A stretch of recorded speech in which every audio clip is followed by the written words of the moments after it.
Assalamualaikum warahmatullahi wabarakatuh. Salam jumpa para siswa sekalian. Pada pertemuan kali ini kita akan membahas materi tentang laporan hasil observasi. Nah, untuk sebelum kita masuk pada materi laporan hasil observasi, kita akan terlebih dahulu menentukan bagaimana cara menentukan ide pokok dari sebuah teks. Nah, di sini Bapak sudah menyediakan teks yang berjudul Wayang yang terdapat pada halaman 9 buku siswa yang sudah Bapak bagikan kepada kalian semua. Baik siswa sekalian, bagaimana cara menentukan sebuah ide pokok dalam sebuah teks? Nah, setiap paragraf tentu mempunyai ide pokok. Untuk menentukan ide pokok dari setiap paragraf, kita tidak perlu membaca semua paragrafnya. Kita hanya membaca kalimat awal dan akhir saja. Nah, dari dua kalimat yang kita baca tersebut, kita bandingkan mana kalimat tersebut yang bersifat umum. Baik, ini contohnya. Kita baca paragraf pertama dari teks Wayang. Kalimat awalnya, wayang adalah seni pertunjukan yang telah ditetapkan sebagai warisan budaya asli Indonesia.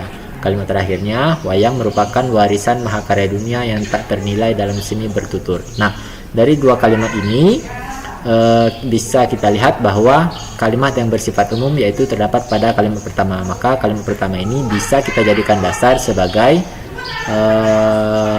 untuk menentukan sebuah ide pokok. Baik, kita susun ide pokoknya. Kita copy saja. Nah, ini dasarnya. Nah, untuk membuat ide pokok, caranya kita hilangkan sebagian, atau kita tambah, atau kita balik. Nah, pada kasus ini akan kita coba menghilangkan sebagian. Misalnya, wayang adalah seni pertunjukan. Wayang adalah seni pertunjukan yang ditetapkan, telahnya kita buang, sebagai warisan asli,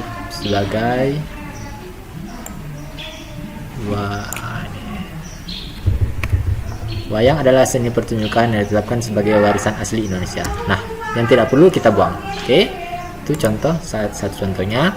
Baik, kita lanjut ke paragraf selanjutnya.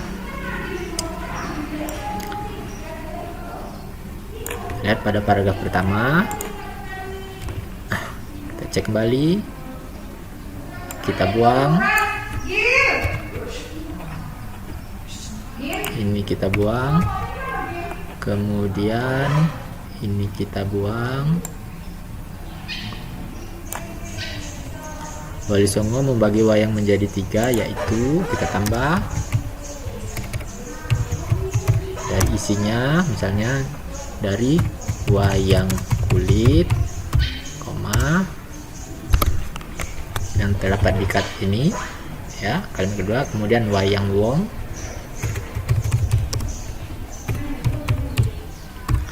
dan wayang golek.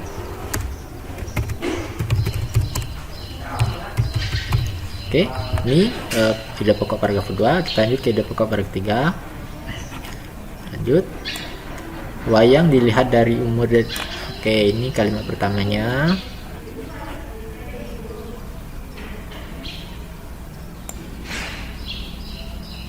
Nah, ini kita ambil sebagian. Dilihat dari umur dan gaya pertunjukannya wayang kulit. Nah, ini kita ambil, kita balik.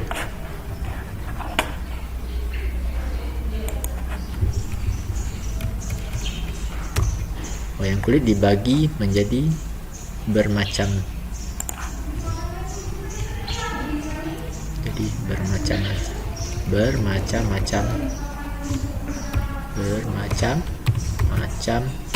Jenisnya. Oke, ini deh pokoknya. Kemudian paragraf selanjutnya, wayang wong dalam bahasa Jawa adalah salah satu pertunjukan wayang yang seorang. Kemudian nah, ini berarti ini kalimat utamanya kita ambil. Kemudian kita hilangkan. Adalah salah satu pertunjukan wayang wong adalah pertunjukan wayang. Ini kita buang saja karena tidak perlu. diperankan langsung oleh orang. Oke, itu kemudian selanjutnya ini kita ambil, kita lihat, kita pindahkan, jadikan pokok. Jenis wayang yang lain adalah wayang golek yang berbentukan boneka kayu. Oke, ini kemudian ini pada kalimat pertama, perkembangan terbarunya menghasilkan kreasi berupa, dunianya kita buang. Kemudian ini perkembangan terbaru wayang menghasilkan kreasi berupa wayang suket itu ya. Nah, kemudian ini paragraf selanjutnya kita copy kembali, kita ubah sedikit dalam versi modern, lebihnya kita buang karena tidak perlu. Terdapat wayang motekar atau wayang plastik berwarna. Nah, terakhir semua jenis wayang di atas merupakan wujud ekspresi. Oke, ini kita ambil kalimat pertama, copy, kita modifikasi jenis ini kita ulangkan, kita tambah, kita ubah. Jenis-jenis wayang di atas merupakan wujud ekspresi kebudayaan yang dapat dimanfaatkan. Ini kita buang karena tidak perlu. Dapat dimanfaatkan dalam berbagai kehidupan. Oke, kehidupan titik. Ini kita buang. Nah, begitu cara menentukan ide pokok. Nah, selanjutnya kita akan membuat ringkasan berdasarkan ide pokok tersebut. Bagaimana caranya?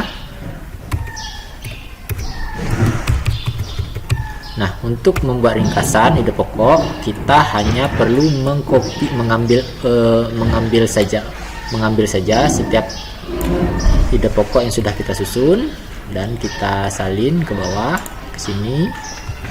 Wayang adalah seni pertunjukan ditetapkan sebagai asli Indonesia. Oke, sudah. Kemudian kita ambil kalimat keduanya, kita susun, terus paragraf ketiga,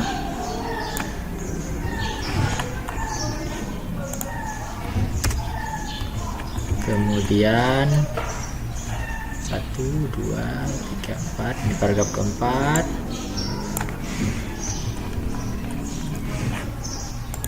letakkan di sini